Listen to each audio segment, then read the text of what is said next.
Hello मेरे प्यारे से दोस्तों, जैसा कि हमने पिछले एपिसोड में देखा था कि शी हाओ ने वल्कनो जायंट फीस्ट अटैक सीधा ही उस मंकी के फोरहेड के ऊपर कर देता है। साथ में शी हाओ ने उस मंकी के फोरहेड के ऊपर सोल सील भी लगा दी होती है। तभी हम देखते हैं कि वो मंकी अपने ब्लडी डीमन फॉर्मेशन को एक्टिवेट करके शी हाओ को अपने फॉर्मेशन के अंदर ट्रैप करने की भी कोशिश करता है, मगर शी हाओ सिर्फ चुटकी बजा करके अपनी सील की पावर को एक्टिवेट करता है और उस मंकी के डोमेन को वहीं पे डिस्ट्रॉय करके रख देता है, जहां पे उस मंकी का जो इल्यूजन होता है, जहां पे वो सबके सामने जायंट फॉर्म में नजर आ रहा था, वो अब सबके सामने एक छोटू सा पिद्दू मंकी नज़र आ रहा होता है, बिल्कुल ह्यूमंस के हाइट के इक्वल। मेरे प्यारे दोस्तों, इस एपिसोड को स्टार्ट करने से पहले मैं अपने व्यूवर्स और जिन प्यारे भाइयों ने मेरी पिछली वीडियो पे कमेंट किया है, मैं उन सबको तहे दिल से धन्यवाद कहना चाहता हूं। साथ में मेरे नए व्यूवर्स, आप भी इसी तरीके से कमेंट कर सकते हैं। मैं आपके कमेंट का स्क्रीनशॉट लेके अपनी नेक्स्ट वीडियो में उसे शो ज़रूर करूँगा। साथ में मेरे प्यारे दोस्तों, चैनल पर अगर नए आए हैं तो प्लीज़ चैनल को लाइक शेयर सब्सक्राइब करके हमें सपोर्ट करें और प्लीज़ एक छोटा सा प्यारा सा कमेंट ज़रूर करके जाइएगा। अब बिना देर के इस एपिसोड को हम स्टार्ट करते हैं। इस एपिसोड की स्टार्टिंग में शी हाओ उस मंकी को देख करके कहता है कि आखिर तुम्हारी औकात कैसे हुई कि हमारे डिवाइन रैलम के अंदर आ करके तुमने हम लोगों को यहाँ पे कैप्चर करने की कोशिश की। तुम क्या यहाँ नहीं जानते हो कि तुम यहाँ पे मौजूद सभी लोगों में से सबसे वीकेस्ट एग्जिस्टेंस रखते हो? आखिर तुम्हारे पास इतना कॉन्फिडेंस लेवल कहाँ से आ गया? तभी हम देखते हैं जैसे ही उस मंकी की पावर सील हुई थी, उसके इल्यूजन में फंसे थे जितने भी शी हाओ के साथी, वो सब के सब यहाँ पे हील हो जाते हैं। और तभी शी हाओ ने भी एक फीस्ट अटैक सीधे ही उस मंकी के ऊपर कर दिया था, मगर वो मंकी उस जायंट से फीस्ट अटैक को देख के तुरंत ही वहां से भागते हुए अपनी जान बचाने लगता है। सीधा ही शी हाओ से कहता है कि मैं तुझे जिंदा ही पूरी ही तरीके से निगल लूंगा। तभी शी हाओ कहता है कि अच्छा, तो तू मुझे खाना चाहता है तो ठीक है, क्यों ना आकर के तू मुझे खा ही ले। ये कहने के साथ अब शी हाओ अपनी 9 हेवनली के पावर को डीएक्टिवेट करता है और सीधा ही पीछा करने लगता है उस मंकी का, जहाँ पे वो मंकी एक पहाड़ पे चढ़ के भागने लगता है। मगर तभी शी हाओ फिर से अपनी गोल्डन थंडर को समन करता है और काफ़ी पावरफुल वोल्केनो फीस्ट अटैक समन करके सीधा ही उस मंकी के ऊपर अटैक कर देता है। ये अटैक जैसे ही उस मंकी को लगता, वो मंकी तुरंत ही ब्लड फॉर्म में आकर के इस फीस्ट अटैक से बच जाता है और बहुत ही तेज़ी से आगे की तरफ भागने लगता है। ये देख करके अब तो शी हाओ का भी दिमाग खिसक चुका था। वो तुरंत ही अपनी धर्मा बॉडी को समन कर लेता है और अपने 8 हाथों से सीधे ही उस मंकी के सामने शी हाओ आके खड़ा हो चुका था, जहाँ पे शी हाओ सीधे ही उस मंकी से कहता है कि तू जहाँ तक चाहे वहाँ तक भाग सकता है, क्योंकि ये रैलम वर्ल्ड बहुत बड़ा है, मगर तू मेरी पहुँच से ज़्यादा दूर तक नहीं जा पाएगा।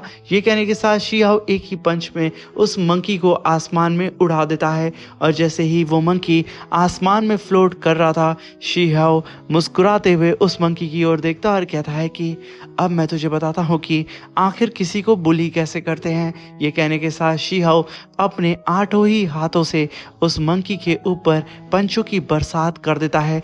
बेचारी को यहाँ पे राहत नहीं मिलती है। तभी शी हाओ रुक करके वहाँ पे अपनी कुन पैंग टेक्निक को परफॉर्म करता है और अपनी जायंट वेल को समन करता है और अपने फीस्ट अटैक के साथ अपने जायंट वेल अटैक भी उस मंकी के ऊपर दे मारता है, जहाँ पे वो मंकी सीधे ही जाकर के ज़मीन के अंदर धंस जाता है। वो पूरी ही तरीके से यहाँ पे घायल हो चुका था, मगर अभी भी उसकी अकड़ नहीं निकली थी। वो सीधा ही शी हाओ से कहता है कि मैं तुझे जब अपने अंदर डिवोर करूँगा ना, तो याद रखना मैं 100 सालों तक तेरी आत्मा को तड़पाऊंगा। शी हाओ कहता है कि बंदर, तेरा एक पैर कब्र में है मगर अभी भी तेरी अकड़ ठिकाने नहीं आई है। ये कहने के साथ शी हाओ उस मंकी से कहता है कि अब जब तू मुझे इतनी बुरी मौत मारेगा तो क्यों ना मैं उससे पहले ही तुझे तड़पा तड़पा के मारूं। ये कहने के साथ शी हाओ अपनी द लव सॉर्ड को समन करता है और सीधे ही उस मंकी से कहता है कि अब तू तड़पने के लिए तैयार हो जा। जैसे ही शी हाओ ने अपनी द लव सॉर्ड को समन किया था, शी हाओ की जाइंट धर्मा बॉडी के आसपास भी कई सारी giant see the love sword appear हो जाती हैं। शी हाओ उन सारी ही सॉर्ड को फ्यूज़ करता है, जहाँ पे उन सारी ही सॉर्ड फ्यूज़ होकर के शी हाओ की धर्मा बॉडी के हाथ में आ चुकी थी। शी हाओ ने सीधे ही उस जाइंट सॉर्ड से उस मंकी के ऊपर अटैक कर दिया था। वो मंकी अपने फोरहेड से काफ़ी पावरफुल स्पिरिचुअल एनर्जी अटैक करके शी हाओ के सॉर्ड को रोकने की कोशिश करता है। जैसे ही ये दोनों ही पावर आपस में जाके टकराती हैं, वो दोनों ही एक दूसरे को पीछे ढकेलने की कोशिश करती हैं और तभी वहाँ पे एक ब्लास्ट होता है। मगर यहाँ पे वो मंकी को समझ में आ जाता है कि अगर वो यहाँ से नहीं भागा तो ये बंदा उसे मार देगा। तभी वो मंकी बिना ही वक्त ज़ाया किए शी हाओ से दूर भागने लगता है। शी हाओ उसे भागता हुआ देख करके अपनी थर्मा बॉडी की पावर को डीएक्टिवेट करता है और सीधे ही उस मंकी से कहता है कि तुझे जितना भी भागना है भाग, मैं यहाँ पे तुझे इतनी आसानी से तो मारने वाला नहीं हूँ। ये कहने के साथ शी हाओ उस मंकी के जस्ट बगल में आता है और अपनी स्वॉर्ड से खींच के एक स्वॉर्ड स्लैश टैग उस मंकी के हाथ पे दे मारता है, जहाँ पे उस मंकी का हाथ आधा कट चुका था। वो चिल्लाते हुए शी हाओ से कहता है कि कमीने, मैं तुझे नहीं छोड़ूंगा।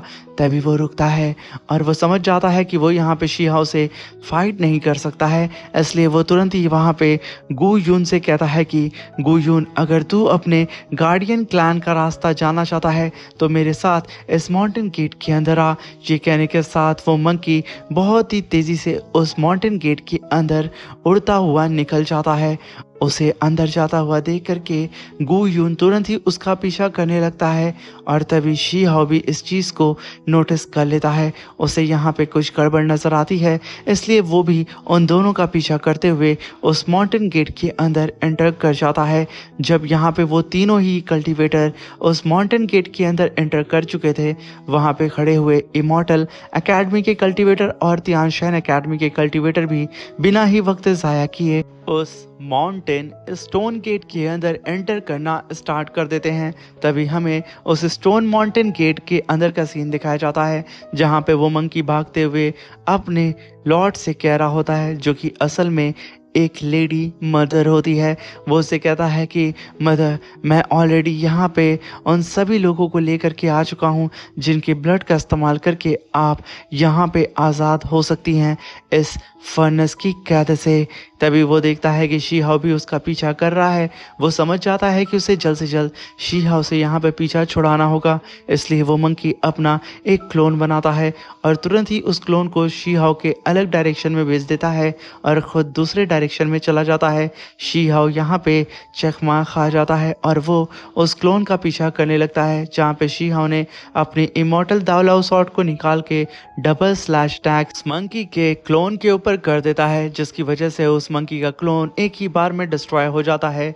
यहाँ पे शी हाओ को भी समझ में आ जाता है कि उस मंकी ने यहाँ पे शी हाओ को बेवकूफ़ बनाया है। तभी शी हाओ वहाँ से वापस की तरफ निकल जाता है, क्योंकि इसे यहाँ पे मंकी को किसी भी कीमत पे ढूंढना था।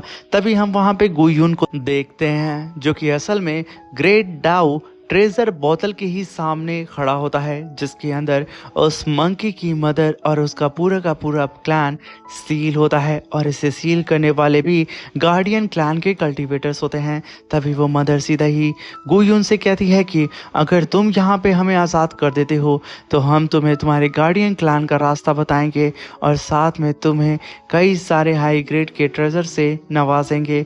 तभी वहाँ पे शी हाओ आकर के पीछे से सीधा ही गू यून को टोकते हुए कहता है कि गू यून, तुम यहाँ पे एक शेर से दोस्ती कर रहे हो, अगर तुम उससे डील करोगे तो याद रखना तुम्हारे शरीर पे हड्डी के अलावा कुछ भी नहीं बचेगा, इसलिए सोच समझ के अपना फैसला लो। मगर तभी उस बोतल के अंदर से एक मिस्टीरियस फॉग बाहर निकलता है, जो कि गु यून को एक और इल्यूजन के अंदर लेकर के चला जाता है। वहाँ पे गु यून अब अपनी आंखों के सामने ही अपने गार्डियन एंसेस्ट्रल लैंड को देख रहा होता है, जहाँ पे उसकी ही मदर उसे आवाज़ लगा रही होती है और उसके आसपास उसके ही गार्डियन एंसेस्ट्रल लैंड के कल्टीवेटर्स मौजूद होते हैं। ये देख करके वो एकदम खुश हो चुका था। वहीं पे वो लेडी कहती है कि गो यून, जैसा कि मैंने अपना वादा पूरा किया है, अब तुम्हारी बारी है। अपने डिवाइन ब्लड को सीधा ही इस बोतल के अंदर डालो और इस गार्डियन सील को यहाँ पे डिस्ट्रॉय करो, क्योंकि मुझे यहाँ पे खून की ज़रूरत है। और तभी वहाँ पे गु यून सीधा ही अपनी नफ्स काट देता है और बहुत ही तेज़ी से अपने खून को, यानी कि अपने डिवाइन खून को सीधा ही उस बोतल के अंदर डालने लगता है, जहाँ पे वो बोतल चारों ही तरफ से एक अलग से फॉर्मेशन के अंदर कैद थी। जैसे ही गु यून का ब्लड उस बोतल के ऊपर गिरता है, वो सारा ही फॉर्मेशन वहाँ टूट जाता है। वहाँ पे अपीयर होता है ग्रेट डाउ ट्रेजर बोतल, जिसके अंदर उस मंकी की पूरे क्लान समाये होते हैं। तभी हम देखते हैं कि उस बोतल के अंदर से कई सारे छोटे छोटे स्पिरिचुअल सीड्स बाहर निकलती हैं, जो कि ज़मीन के अंदर जा कर के फ्लावर का शेप लेने लगती हैं। और वहीं पे वो लेडी मदर कहती है कि मुझे और ज़्यादा खून चाहिए, मुझे और खून दो। गु यून अपनी पूरी जान लगा देता है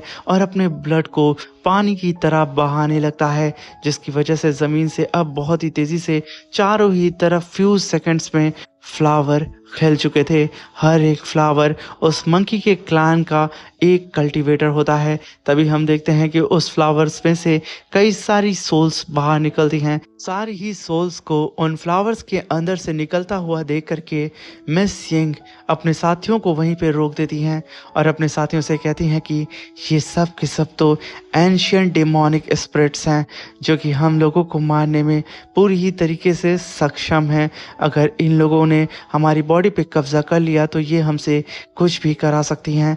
वहीं पे मिस क्वीन ई कहती हैं कि एक बात का और ध्यान रखना, हम लोग इस समय पास्ट और प्रेजेंट के बीच में हैं, इसलिए अगर हम लोग यहाँ मारे जाते हैं तो हमारा जो एग्जिस्टेंस है वो पूरी ही तरीके से इस वर्ल्ड से इरेज हो जाएगा। ये कहते हुए मिस क्वीन ई अपने सारे ही साथियों से कहती हैं कि सब के सब यहाँ पे अलर्ट रहना और किसी भी कीमत पे इन सोल को अपने करीब आने मत देना। ये सुन करके इमॉर्टल एकेडमी और तियानशेन एकेडमी के कल्टीवेटर्स अलर्ट तो हो चुके थे, मगर वो सोल्स इतनी ज़्यादा होती हैं कि उन सबको चारों ही तरफ से घेर लेती हैं और बहुत ही तेज़ी से उन सारे ही कल्टीवेटर्स की बॉडी के ऊपर अटैक करके उन्हें पोजेस करना स्टार्ट कर देती हैं। जहाँ पे पल भर में सारे के सारे लोग उन सारे ही एंशियंट डीमन स्पिरिट के कब्जे में वो सब के सब आ चुके थे। तभी वो मंकी सीधा ही उसी बोतल के पास आकर के कहता है कि एंसेस्टर, आपके कहे मुताबिक मैं यहाँ पे सारे ही कल्टीवेटर्स को लेकर के आ गया हूँ, जिनके पास एक रेयर ब्लड लाइन मौजूद है, जिसका इस्तेमाल करके आप इस कैद से आज़ाद हो सकती हैं। प्लीज़ जब आप अपने वर्ल्ड में वापस जाएंगी तो प्लीज़ मुझे सुप्रीम ग्लोरी से मुझे नवाजिएगा। तभी वहाँ पे वो मदर मंकी कहती है कि मेरे बच्चों, यहाँ पे मुझे और भी ज़्यादा ब्लड की ज़रूरत है, तभी मैं यहाँ पे पूरी तरीके से इवॉल्व हो सकती हूँ। जहाँ पे उसके टेंटिकल पूरी ही तरीके से बाहर निकल चुके थे, वहीं पे वो सारे ही कल्टीवेटर अपने हाथ को काट करके अपने ब्लड को बहुत ही तेज़ी से उस मदर मंकी एंसेस्टर के अंदर ट्रांसफ़र करना स्टार्ट कर देते हैं, जिसकी वजह से वो बहुत ही तेज़ी से वहाँ पे हील होते हुए उस बोतल से बाहर निकल रही होती है। और यहाँ पे सारे ही कल्टीवेटर्स की हालत हर गुज़रते वक्त के साथ ख़राब होते जा रही होती है। मगर तभी शी हाओ वहाँ पे पूरी ही तरीके से उड़ते हुए अपने साथियों के करीब आने की कोशिश करता है और चिल्लाते हुए कहता है कि तुम सब के सब जाग जाओ। ये कहने के साथ शी हाओ ने वहाँ पे अपनी पावर को रिलीज़ कर दिया था, मगर यहाँ पे कोई भी नहीं जागता है। तभी वो मंकी मदर अपनी सारी ही स्पिरिट से शी हाओ के ऊपर अटैक कर देती है और कहती है कि क्या बात है, ये सारे ही लोग मुझसे पोजेस हो चुके हैं मगर सिवाय तुम्हारे। मगर तभी वहाँ पे शी हाओ ने अपनी द लव इमोर्टल स्वॉर्ड के अंदर 9 हेवनली केव टेक्निक को फ्यूज़ कर दिया था और मल्टीपल स्लैश अटैक करके शी हाओ उन सारी ही सोल्स को डिस्ट्रॉय करना स्टार्ट कर देता है। मगर वो सोल्स इतनी ज़्यादा होती हैं कि वो शी हाओ को चारों ही तरफ से घेर चुकी थी। वो तो यहाँ पे ख़त्म होने का नाम नहीं लेती हैं। मगर तभी शी हाओ नोटिस करता है कि उस बोतल के अंदर से एक और ब्लू डिवाइन रोशनी उन सारे ही टेंटिकल्स को फाड़ते हुए आसमान की ओर जा रही है, जहाँ पे वो मदर मंकी चिल्लाते हुए कहती है कि आखिर ये बुढ़ा यहाँ पे कैसे जिंदा हो सकता है। तभी हम उस ओल्ड मैन को देखते हैं जिसके हाथ में एक टूटी सी सॉर्ड होती है और वो अंगड़ाइयाँ लेते हुए कहता है कि आखिर किस बेवकूफ़ ने मेरी पीसफुल ड्रीम को यहाँ पे ख़राब कर दिया है। मैं सुकून भरी नींद ले रहा था। ये कहने के साथ वो अपने और प्रेशर को रिलीज़ करता है। तभी वो मदर मंकी कहती है कि इस बुढ़े ने यहाँ पे अपने एक अवतार को यहाँ कैसे छोड़ दिया था। तभी वो कहती है कि ओल्ड मैन, तुम इस रैलम से बिलोंग नहीं करते हो, इसलिए इस मैटर में तुम इन्वॉल्व मत हो। बेहतर होगा कि तुम यहाँ से चले जाओ। फिर उस ओल्ड मैन का ऑरा इतना ख़तरनाक होता है कि वो मंकी तक यहाँ पे पूरी ही तरीके से क्रैक होने लगता है और वो चिल्लाते हुए कहता है कि प्लीज़ एंसेस्टर, मुझे बचाइए, मुझे इमॉर्टलिटी को हासिल करना है, मैं मरना नहीं चाहता हूँ। मगर एक ब्लास्ट के साथ वो वहाँ पे पूरी तरीके से डिस्ट्रॉय हो चुका था और उस बेचारी की जो ख्वाहिश होती है उसके साथ ही यहाँ पे दफन हो चुकी थी इमॉर्टलिटी को अचीव करने की। तभी हम उस ओल्ड मैन को देखते हैं जो कि अपने और प्रेशर को रिलीज़ करके आसपास के सारे ही डिमोनिक फ्लावर को इरेज करते हुए कहता है कि इस जगह पे काउंटलेस एनिमीज़ के साथ हमारी वॉर हुई है और ना जाने कितने लोगों को मैंने यहाँ पे मारा है। मगर मैंने कभी भी नहीं सोचा था कि तुम इस बोतल के अंदर अपनी रूट को छोड़ दोगी और फिर से यहाँ पे ज़िंदा होने की कोशिश करोगी। मैं ये किसी भी कीमत पे होने दूंगा ही नहीं। इसलिए मैं यहाँ पे किसी भी कीमत पे तुम्हें इस सील से आज़ाद तो होने नहीं दूंगा। तभी वहाँ पे शी-हाओ उस ओल्ड मैन के सॉर्ड इंटेंट पावर को देख करके एकदम दंग हो चुका था और वो अपने मन में कहता है कि आखिर ये एल्डर कौन है। तभी वहाँ पे वो ओल्ड मैन कहता है कि अब बारी आ चुकी है कि तुम फिर से इसी फर्नेस के अंदर कैद हो जाओ।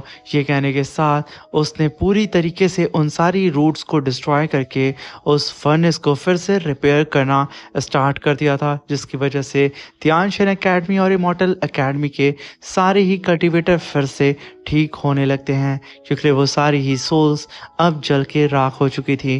तभी वो ओल्ड मैन कहता है कि जब अब यहाँ पे मैंने तुम्हें दोबारा सील कर दिया है तो तुम्हारी बॉडी अब यहाँ पे नरिश करेगी उस हेवनली सीड को रीच करने में सुप्रीम परफेक्शन तक।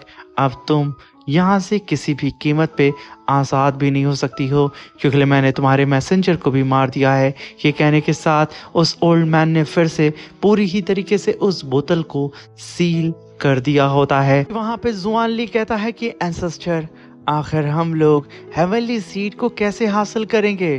तभी वो ओल्ड मैन कहता है कि बेवकूफ़ कहीं के, हेवनली सीड तुम जैसे कॉमन पीपल्स के लिए तो बनी ही नहीं है।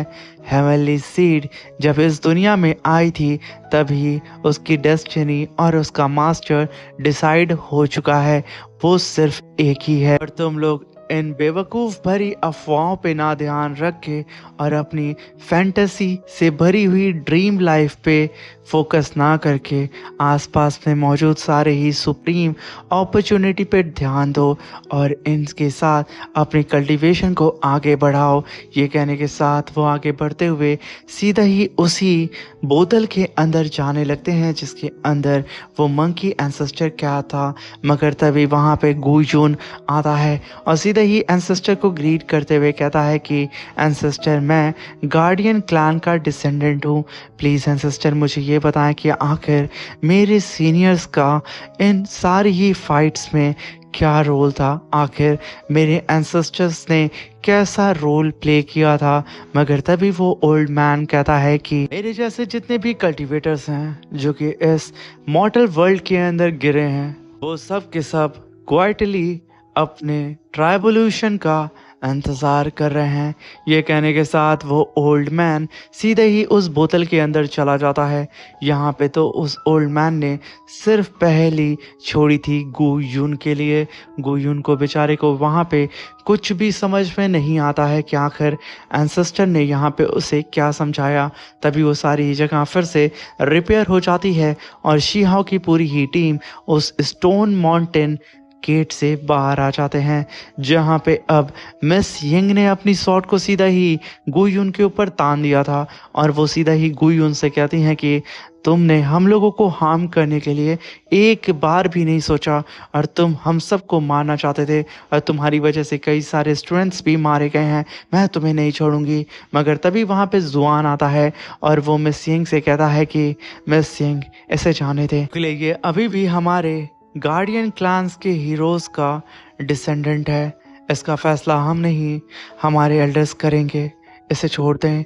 ये सुनने के साथ वहाँ पे मिस यिंग शांत हो जाती हैं और तभी हम वहाँ पे शीहाओ को देखते हैं जो कि दूर खड़ा हो करके इन सभी लोगों की बातों को सुन रहा होता है। तभी हम देखते हैं कि वो सब के सब गुयून को लेकर के वहाँ से तीनों ही एल्डर के पास चले जाते हैं, जहाँ पे गुयून भी बड़ी ही शांति से उनके साथ कोऑपरेट करते हुए चला जाता है। और जैसे ही यहाँ पे शीहाओ मुड़ करके टेलीपोर्ट होता, उसके सामने वही ओल्ड मैन अपीयर होता है स्पिरिचुअल फॉर्म में, जहाँ पे शीहाओ उसे देख के रुक जाता है और वो ओल्ड मैन धीरे धीरे करके शीहाओ के करीब आने लगता है, जहाँ पे एक वक्त में शीहाओ और वो ओल्ड मैन बिल्कुल सामने आ चुके थे। जहाँ पे वो ओल्ड मैन कहता है कि आखिर वर्दी कौन है हेवनली सीड को हासिल करने में। तभी हम उस ओल्ड मैन की आंखों में देखते हैं जहाँ पे वो हेवनली सीड ज़मीन से बाहर आती है और वहीं पे शायद शीहाओ अपने थंडर एम्पीरियर का आर्मर पहन के सीधा ही उसी हेवनली सीड की तरफ बढ़ रहा होता है, जहाँ पे वो हेवनली सीड ज़मीन से निकल करके सीधा ही शीहाओ के हथेली में आ करके रुक जाती है। मगर यहाँ पे अभी हमें फेस रिवील नहीं किया जाता है कि आखिर ये हेवनली सीड किसे मिलेगी।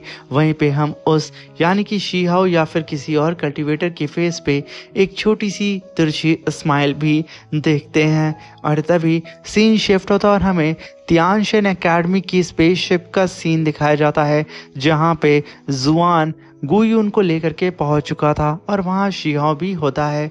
तभी वहाँ पे जुआन कहता है कि एल्डर्स, ये ट्रिप हमारे लिए कुछ खास नहीं रही, क्योंकि इस ट्रिप में हमारे हाथ एक भी सिंगल टॉप ग्रेड की इमॉर्टल सीड हासिल ही नहीं हुई। अभी वहाँ पे मिस यिंग कहती हैं कि जब हमारे हाथ पीएलएस सीड्स नहीं लगी हैं तो आखिर कैसे हम लोग इमॉर्टल दाउ रेलम खुद का ब्रेक थ्रू करेंगे।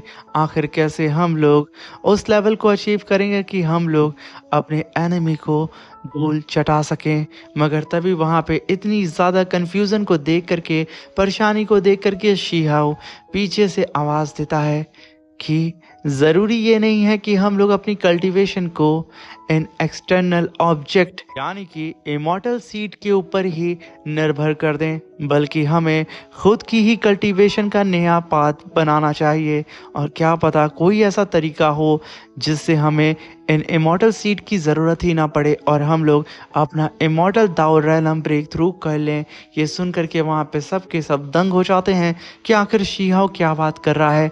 तभी वहाँ पे थर्ड एल्डर आगे बढ़ते हैं और कहते हैं कि ये ओल्ड मैन ने एक बार सुना था कि इस इमॉर्टल दाउ रेलम का एक और अल्टरनेटिव पाथ है, जिसमें तुम्हें इस इमॉर्टल सीड की ज़रूरत ही नहीं पड़ेगी, जहाँ पे तुम्हारी खुद की ही बॉडी फाउंडेशन बिल्ड कर देगी। और ये सब कुछ अगर तुम ज़्यादा डिटेल में जानना चाहते हो तो इसकी सबसे ज़्यादा नॉलेज ग्रेट एल्डर के पास है, इसलिए तुम उनके पास जाओ, वो तुम्हें इमॉर्टल दाउ रेलम की न्यू फाउंडेशन के बारे में ज़रूर बताएंगे। इसी के साथ मेरे प्यारे दोस्तों ये शानदार सा एपिसोड ख़त्म होता है। वीडियो अच्छी लगी हो तो प्लीज़ चैनल को लाइक शेयर सब्सक्राइब करके वीडियो को अपने दोस्तों के साथ शेयर करके हमें सपोर्ट करें। Thank you for watching.